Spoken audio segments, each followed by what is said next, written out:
Hello everyone, welcome to Radians and Trig values. So it's really important that you remember to change your calculator into radian mode. If you don't see a mode button on your calculator, you might want to Google how to do it. A lot of calculators, a lot of different ways to do it, so I can't just tell you and here how to change it. But if you still can't figure it out, let me know in class and I'll show you how to do it.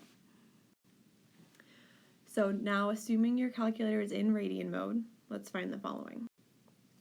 Sine of 1.00. I plug it in, again, assuming your calculator is in radian mode, hit the sine and then the 1, or the 1 and then the sine, again, depending on your calculator. But you can test it right now, you should get 0.8415. Cosine of 5.69. Remember that if you don't see the degree symbol, it's radians. So even if you see something like cosine of 30, if there's no degree symbol, it's radians, and make sure you change your calculator to radian mode. It's also really important that you change it back to degree mode when you have to. So cosine of 5.69 should be 0.8292. Don't forget that sine and cosine are bounded between -1 and 1. Secant and cosecant have to be at least 1 or in absolute value. So -infinity to -1 or 1 to infinity. And then tangent and cotangent can be anything. And then tangent of 2.5. So -0.747. This one will give you a negative because 2.5, whoops, didn't mean to do that. Go to my marker.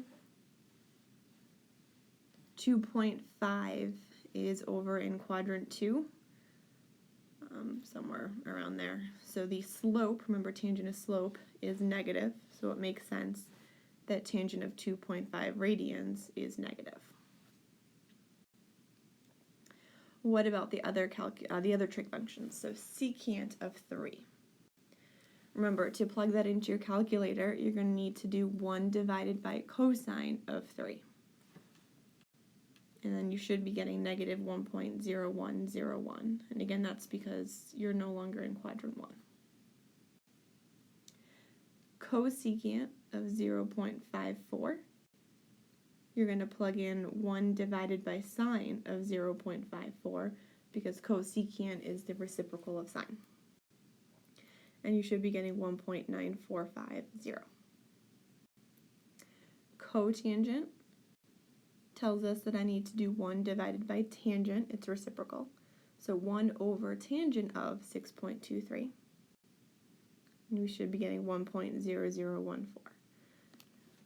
So play around with both modes and just make sure that you always know what mode your calculator is in, because sometimes you'll have problems in degrees, sometimes you'll have problems in radians, and it's really, really, really important that you know what mode your calculator is in. I see a lot of people who keep it in the same mode every time, and then half their answers are wrong.